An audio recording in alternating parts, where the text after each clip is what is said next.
नमस्कार प्यारे बच्चों, कैसे हो आप? बच्चों, आपको कहानी सुनना बहुत पसंद है ना? तो आज मैं मिसेस रीटा शर्मा आपको ध्रुव तारे की एक कहानी सुनाती हूँ। ध्यान से सुनो। प्राचीन समय में उत्तानपाद नाम का एक राजा था। उसकी 2 पत्नियां थी, सुरुचि एवं सुनीति। दोनों रानियों का एक एक पुत्र था। सुनीति का पुत्र था ध्रुव और सुरुचि का पुत्र था उत्तमन। राजा अपनी पत्नी सुरुचि को बहुत प्रेम करता था क्योंकि वो बहुत सुंदर थी। एक बार ध्रुव जब रानी सुरुचि के महल में आया तो उसने देखा कि उसका छोटा भाई उत्तमन पिता की गोद में खेल रहा था। ध्रुव भी खुशी खुशी अपने पिता की गोद में जाकर बैठ गया। रानी सुरुचि को ये बात अच्छी ना लगी। उसने कहा, उतरो, ये गोद तुम्हारे लिए नहीं है। महाराज की गोद में बैठने का हक केवल मेरे पुत्र उत्तमन को है। बालक ध्रुव ये सुनकर बहुत दुखी हुआ। उसने कहा, महाराज, मेरे भी तो पिता हैं, मुझे उनकी गोद में बैठने दो ना माँ। लेकिन सुरुचि ने क्रोध में आकर ध्रुव को कहा, तुम्हारे पिता भगवान नारायण हैं, जाओ उनकी गोद में जाकर बैठो। दुखी होकर बालक ध्रुव रोता हुआ अपनी माँ सुनीति के पास गया और अपनी माँ से पूछा, माँ, भगवान नारायण कहाँ हैं? मुझे उनकी गोद में बैठना है।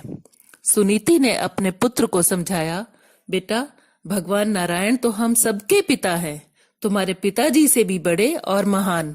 लेकिन उनकी गोद में बैठने के लिए तुम्हें उनको प्रसन्न करना पड़ेगा। प्यारे बेटे, तुम वन में जाओ और भगवान नारायण के नाम का जाप करो, वो अवश्य आएंगे और तुम्हें अपनी गोद में बिठाएंगे। बालक ध्रुव वन में एक वट वृक्ष की छाया में बैठकर भगवान नारायण को अपने पास बुलाने के लिए ओम नमो भगवते वासुदेवाय नमः मंत्र का जाप करने लगा। इस मंत्र का जाप करते हुए वो खाना पीना सोना सब भूल गया, लेकिन मंत्र का जाप लगातार करता रहा।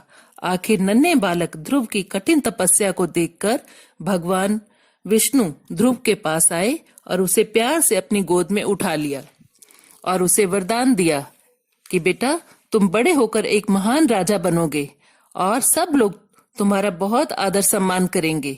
मृत्यु के पश्चात भी तुम एक सबसे चमकीला तारा बनकर सबका मार्गदर्शन करोगे।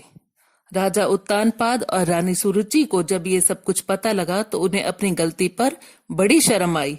उन्होंने ध्रुव से क्षमा मांगी और राजा ने अपने दोनों पुत्रों को समान रूप से प्यार करना शुरू कर दिया। बच्चों, ध्रुव बड़ा होकर एक महान राजा बना और उसने अपनी सारी प्रजा को एक समान प्यार और सम्मान दिया। मृत्यु के पश्चात भी आकाश में उत्तर दिशा में सबसे चमकीला तारा बनकर भटके हुए लोगों को राह दिखाने लगा। आज रात को जब आप उत्तर दिशा में देखोगे तो जो सबसे चमकीला तारा आकाश में आपको नजर आएगा वही ध्रुव तारा है। ध्रुव ने अपने प्रेम और तपस्या से भगवान को पा लिया। प्यारे बच्चों, ये थी ध्रुव की कहानी। आपको कैसी लगी? अब आप मुझे बताओ, चारों दिशाओं के नाम। क्या आप जानते हैं चारों दिशाओं के नाम? नंबर 2, ध्रुव तारा आकाश में कौन सी दिशा में दिखाई देता है? नंबर 3, भगवान विष्णु के 5 नाम याद करो। नंबर 4, ध्रुव तारा किस तरह से भटके हुए लोगों को सही राह दिखाता है, इसकी चर्चा अपने माता पिता से करो। धन्यवाद।